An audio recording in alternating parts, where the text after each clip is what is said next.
જય શ્રી કૃષ્ણ. જય હો, મંગલમય હો. જય માતાજી.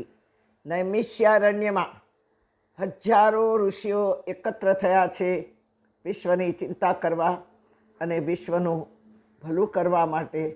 રૂલ્સ એન્ડ રેગ્યુલેશન, સંવિધાન જેને આપણે કહીએ છીએ ને અત્યારે સંવિધાન, એવા નીતિ નિયમો રચવા માટે ભેગા થયા છે, એકત્ર થયા છે. સૂતજી વ્યાસપીઠ પર બેઠેલા છે. સૂતજી કહી રહ્યા છે કે દેવાધિદેવ વિષ્ણુ જલમાં પોઢ્યા છે ત્યારે મધુ અને કૈટભ નામના રાક્ષસો જળમાં વધવા લાગ્યા અને કહેવા લાગ્યા કે આ જળ તો અમારે આધારે જ છે. ત્યાં વીજળી થઈ, કડાકા થયા, ધડાકા થયા, તેજ પ્રગટ થયું, આકાશવાણી થઈ, મંત્ર જાપ થવા લાગ્યા. ઈચ્છા મૃત્યુ માગ્યું. આકાશવાણીએ કહ્યું કે માગો શું જોઈએ બંનેને. ત્યારે કહ્યું અમને ઈચ્છા મૃત્યુ મળે. બે ફાર્મ બન્યા છે, અંદરના જળચર જીવો હેરાન થાય છે, મરવા માંડ્યા છે. બસ આવો અધ્યાત્મ સમજીએ. આ વાર્તા નથી. આજે પણ આપણામાં વિષ્ણુ સૂતા છે. વિષ્ણુ એટલે વ્યાપકત્વ, વિષ્ણુ એટલે પ્રેમનું વિસ્તરવું, વિષ્ણુ એટલે કાર્યનું વિસ્તરવું, વિષ્ણુ એટલે સત્યને સાથ આપી સત્યનું પ્રગટ થવું.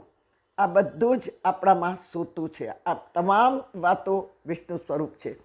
અને તેથી મધુ અને કૈટભ નામના બે રાક્ષસો આ જીવન જલને ડોળી રહ્યા છે. મધુ અને કૈટભ કોણ? મધુ એટલે મીઠા બોલો રાક્ષસ. હા, આપણી અંદર મીઠા બોલવાનું બહુ જ અવગુણ છે. આપણે બધું જ મીઠું મીઠું બોલીને કામ કઢાવી લઈએ, એને મીઠા બોલો રાક્ષસ કહેવાય. તમને ખબર છે ગીતાના બીજા અધ્યાયમાં મધુસૂદન નામ કોણે પાડ્યું છે? સંજયે. આંધળા ધૃતરાષ્ટ્રનો બોડીગાર્ડ સંજય. અને જ્યારે ધૃતરાષ્ટ્ર રાજી થવા માંડ્યો કે ચાલો અર્જુને હથિયારો છોડી દીધા છે, કાંઈ વાંધો નહીં, હવે આપણે જીતી ગયા, ત્યારે સંજયે કહ્યું કે ના મહારાજ, આપની ભૂલ થાય છે. ઉવાચ મધુસૂદન. મધુસૂદન એટલે મધુ રાક્ષસને મારનાર. મીઠું મીઠું બોલીને કામ કઢાવી લે એને મધુ નામનો રાક્ષસ કહેવાય, અવગુણ કહેવાય. વૃત્તિ આ અસુર છે. અને જે કડવો બોલીને પરાણે કામ કઢાવે, મારીને કઢાવે, આ બે વૃત્તિઓ આજે પણ માનવના જીવનને ગમરોળી રહી છે. જન્મોથી જ આ બધા બે ભેગા જ છે. બ્રહ્માજી પિતા છે, ઉત્પત્તિ કરનાર છે. એની સામે આ બંને રાક્ષસો પડ્યા છે, લડે છે અને કહે છે તું આ સ્થાન છોડીને ચાલ્યો જા અને કાં અમારે શરણે આવ. ત્યારે બ્રહ્મા વિષ્ણુ ભગવાનને જગાડે છે. વિષ્ણુ ભગવાન યોગ નિંદ્રામાં છે. બહુ જ સુંદર સ્તુતિ કરી છે બ્રહ્માજીએ. હા, વિષ્ણુ ભગવાનને જગાડ્યા છે. નિંદ્રા પણ સ્ત્રી શક્તિ છે અને જે પ્રત્યેકમાં છે.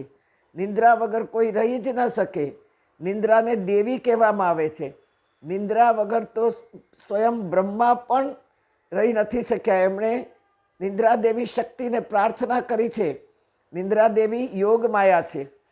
આ બધી શક્તિઓ સ્ત્રી રૂપે જ છે. જુઓ, એ વગર માનવ જીવી જ ન શકે. શક્તિ જ માનવની માં છે. દેવો પોકારે છે, હે માં, હે અમારી બા, હે બા, હે અંબા, અમારી બા. જુઓ, પ્રગટ થઈ માં ભવાની અંબા. ભવાની એટલે પૂરા ભવને, પૂરા વિશ્વને ખોળામાં લઈને સુનાર નિદ્રા દેવી આ ભવાની છે. માં ભુવનેશ્વરનું પ્રાગટ્ય થયું છે. ભુવનેશ્વરી એટલે કોણ? ભુવન એટલે આપણું શરીર અને એમાં પ્રગટ થઈ છે અંબા. માં અંબાનું પ્રાગટ્ય થયું છે. આખું જગત આ તમામ શક્તિને આધીન છે. જુઓ, આપણી અંદર તમામ સ્ત્રી શક્તિઓ જ ભરાયેલી છે. તમામ. પછી પુરુષ હોય કે સ્ત્રી હોય કે જીવજંતુ હોય. ભૂખ, આ બધી શક્તિઓ સ્ત્રીવાચક છે. ભૂખ, તરસ, સ્મૃતિ, શક્તિ, નિંદ્રા, બુદ્ધિ, તુષ્ટિ, પુષ્ટિ, વાણી, દયા, કૃપા, કરુણા, સ્વાહા, સ્વધા, કીર્તિ, એવી અનંત શક્તિઓ તમામમાં અંબા રૂપે, અમારી બા રૂપે સમાય છે. બહુ જ સંક્ષેપમાં શ્રવણ કરાવું છું. 3 કલાકની આ કથા માત્ર 5 થી 15 મિનિટમાં સમજાવી બહુ જ કઠણ છે, છતાં પણ એ કણિકા પ્રસાદ રૂપે આપ સ્વીકારજો.